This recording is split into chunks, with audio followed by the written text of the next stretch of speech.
Selamat berjumpa Bapak Ibu Saudara dalam renungan mingguan ini. Bapak Ibu Saudara-saudari yang terkasih dalam Tuhan Yesus, pada hari Minggu kedua masa Prapaskah ini, saat kita mengenangkan sengsara dan wafat Yesus, gereja justru mewartakan kepada kita cerita Injil tentang Yesus yang dimuliakan di atas gunung. Cerita ini dapat kita baca dari kutipan Injil Matius bab 9 ayat 2 sampai dengan 10. Mengawali renungan ini, saya mengutip sebuah cerita tentang seorang yang memahami makna penderitaan sebagai berikut.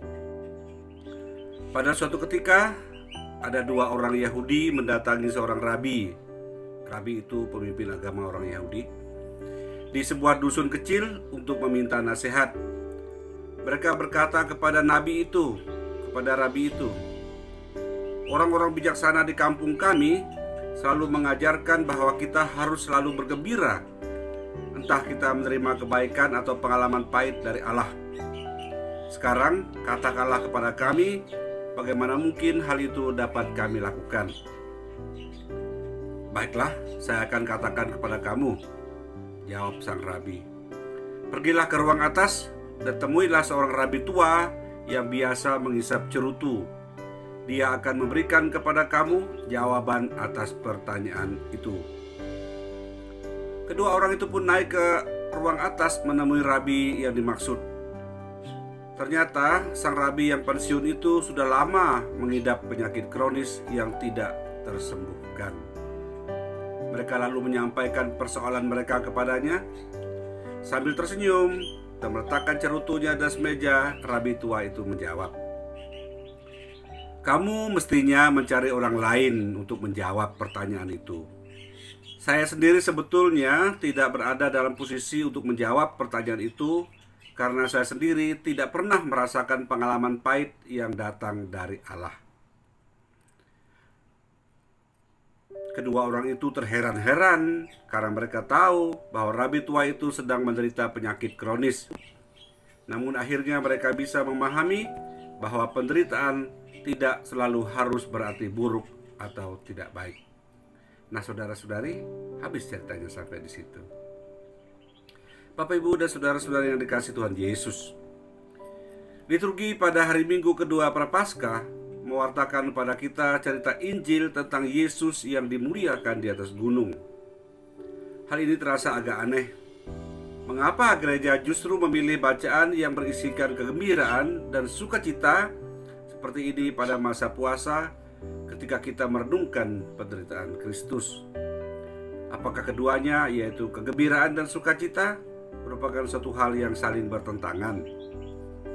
Saudara-saudari, justru itulah yang mau diajarkan oleh gereja, bahwa tiada kemuliaan tanpa penderitaan, atau tidak ada jalan pintas untuk mencapai sukacita, kegembiraan, atau keberhasilan selain melalui penderitaan dan pengorbanan.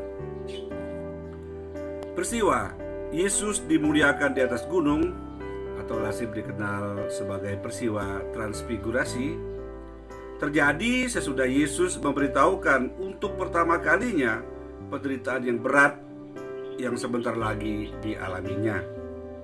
Yesus berkata, "Anak manusia harus menanggung banyak penderitaan dan ditolak oleh tua-tua, imam-imam kepala, dan ahli-ahli Taurat, lalu dibunuh dan bangkit sesudah 3 hari."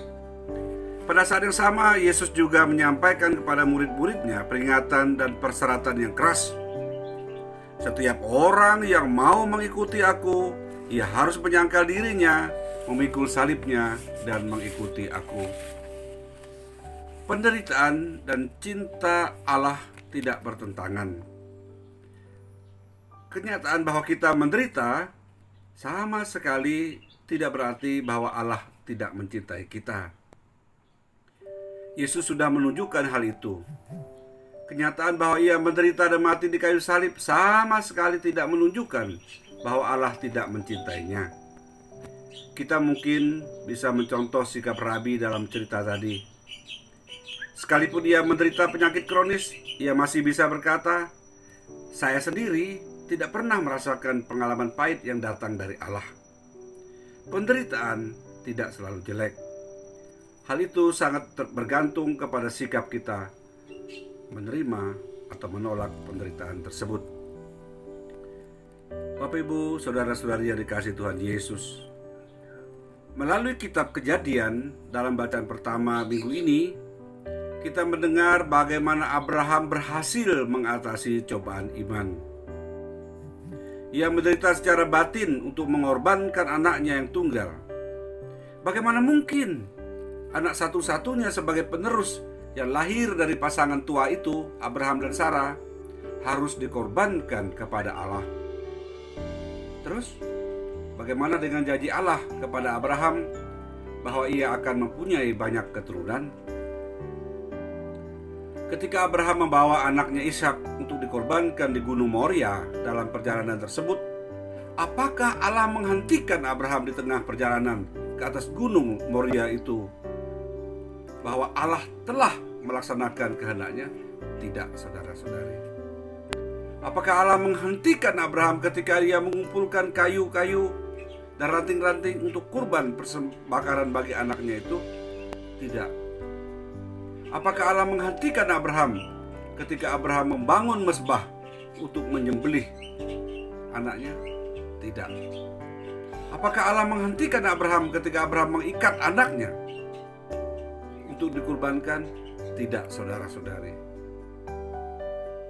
Allah menghentikan tindakan Abraham pada saat yang kritis, yaitu pada saat pedang terayun pada leher anaknya. Luar biasa. Sampai di situ Allah menguji iman Abraham, dan Abraham berhasil lulus dengan ujian tersebut. Karena itu Abraham menjadi bapa para bangsa.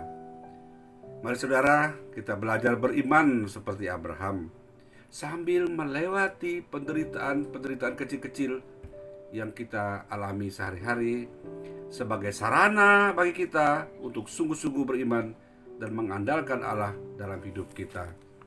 Tuhan memberkati. Amin.